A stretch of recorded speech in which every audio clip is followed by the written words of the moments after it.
It's ironic because avoidantly attached people pursue you. They make all of this time to see you. They want to take you on dates. They want to spend all their time with you. They want to lay in a field of grass and just stare at the sky. They want to just talk to you all the time. They FaceTime you, text you, call you. They literally can't get enough of you. And then all of a sudden they dump you. All of a sudden it's like they're never free. They never have time to see you anymore. Like they're busy over the weekend. They need to take a nap. They don't want to talk to you. They, silent your phone call. There's no dates. And you're like, what is going on? And then they dump you. They pursue you and then they dump you. They once had all this time to hang out with you and now they're barely available. So let's talk about why you might experience that polar opposite behavior of the avoidant attached individual. Welcome to the New Day with Natalie podcast. I'm your host, Natalie Louise. In today's episode, we are going to be talking about just what I said, why an avoidantly attached person will pursue you and then dump you shortly after. The first reason is because the avoidant attached individual loves the thrill of a chase. It makes them very excited. It makes them feel like they have something to live for. Avoidantly attached people really do crave connection. They want to get to know you. They like those really deep conversations, okay? Obviously not too much because it could make them uncomfortable if you get too intimate. So it has to be under the right conditions. Studies show that avoidantly attached people feel much more comfortable in relationships where there is some emotional distance. That's why the beginning of your relationship felt so safe for the avoidant attached individual. You guys were just getting to know each other. It's not like you were like dropping your walls down and saying like, these are all my secrets. Like these are all the intimate things about me. I'm telling you everything, right? It's just exciting. It's full of possibility. Like you're getting to know each other. It's like you're opening a present and you're trying to see what's inside. It's like, ooh, this is exciting. It's like Christmas every time you see each other. There's no expectations within the relationship at the beginning. If you started seeing other people, if they went on another date, you wouldn't care. You might be a little bit jealous or sad, but you wouldn't care. It's like they can do whatever the hell they want to, right? So that feeling is amazing for an avoidantly attached person. Their goal is to try to chase and catch you. It's exciting. They're trying to lure you in. They're trying to make almost like seduce you. They just want to get to know you and make you so attracted to them because it's exciting. It makes them feel good, right? Because think about it, avoidantly attached people spend a lot of their time alone. And so when they finally find someone that they can connect to and vibe with and just have great conversations with, and the idea of making that person also really like the avoidant attached person and really be interested in them and want to be with them. This isn't love bombing. It's just the idea of flirting, and it's exciting. It's this chase and catch. Also, the beginning of a relationship with the avoidant attached individual, there's not a lot of emotional vulnerability that's expected from both people, right? You're just getting to know each other. You don't share your deepest, darkest secret on the first date, okay?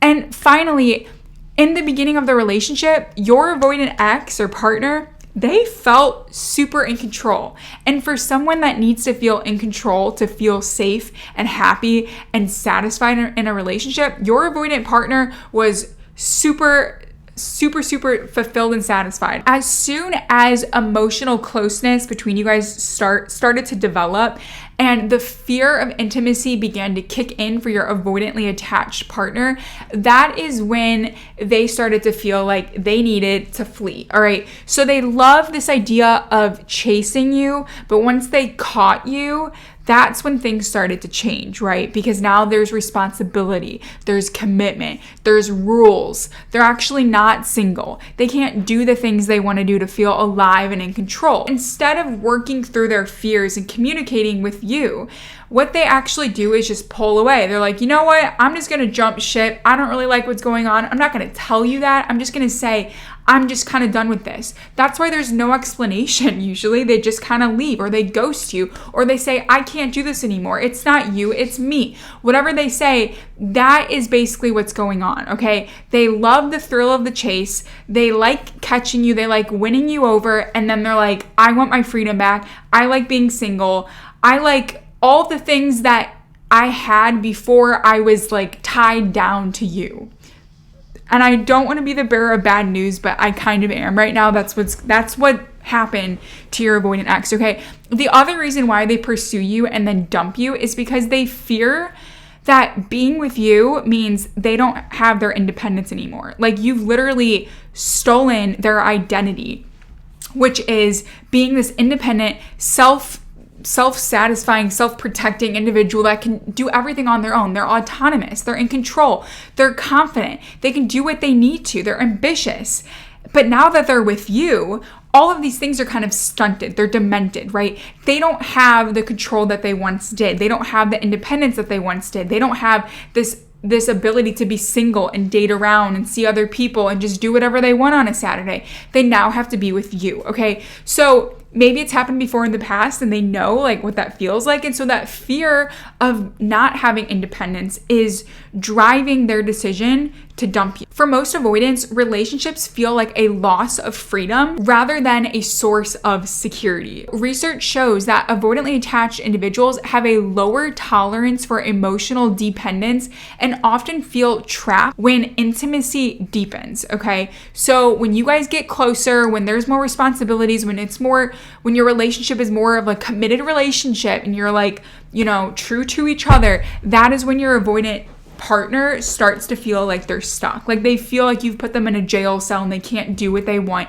They can't be who they are. And you've literally taken everything away from them. And it's uncomfortable. That's why they want to leave. That's why they emotionally detach so they can do what they want emotionally, but physically they're with you. Does that make sense? Here are some common signs that your avoidant partner will show right before they might leave you. They become very distant after an amazing date. Great conversation, great food, and then after that, they don't text you, they don't call you. It's like very cold and dry. That can also happen right after a traveling experience. If you guys go travel somewhere together, you guys come home, they don't talk to you, call you. It's really weird. They might break up. Another one is they stop initiating as much. So they're not planning dates, they're not calling you, they're not texting you, not the good morning stuff. Like they're not trying. And the third sign is they suddenly claim that they just need some space.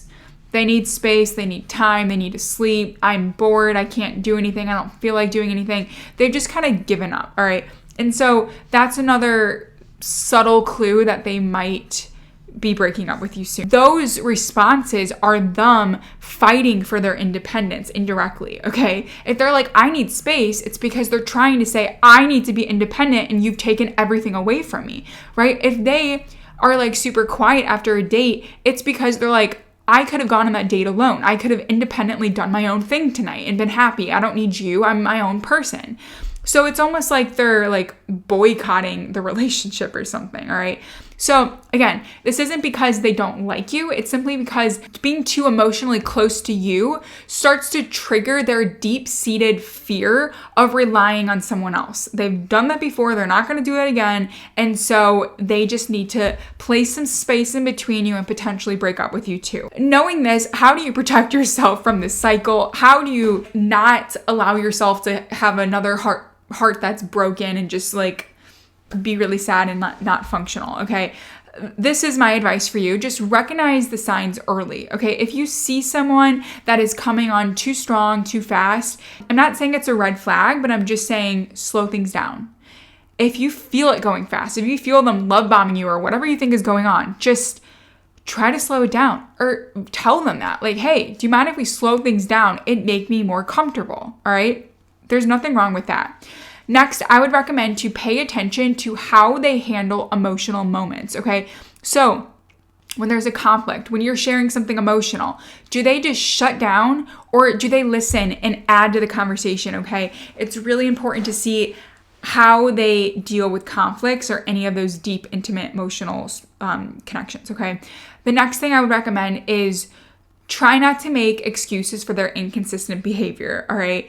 If they are hot and then cold all the time, you might be entering a relationship that has that anxious avoidant attachment cycle, and it will happen over and over and over again. All right, you're setting yourself up for failure. So if you see that inconsistency, talk to them about it, okay? And my last piece of advice is if an avoidantly attached person does end up breaking up with you, my advice is do your best to let them go. Try not to fight. Just let it go. Let it happen because what's made for you will find you, okay? Chasing them will only reinforce their fear of intimacy and you will literally kill any chance of them actually wanting you back. So my recommendation, try your best to let them go. If you need help with letting them go, I would recommend reading my book, How to Let Go of Your Avoidant Ex and Become Securely Attached. I'll leave a link for that one down below. Also, if you guys want to share your personal relationship story with me and need some of my advice, feel free to sign up for a video call coaching session. I'll leave a link for that one down below as well. That is it for this episode, you guys. Thank you so much for watching, and I will see you in the next one. Bye, guys.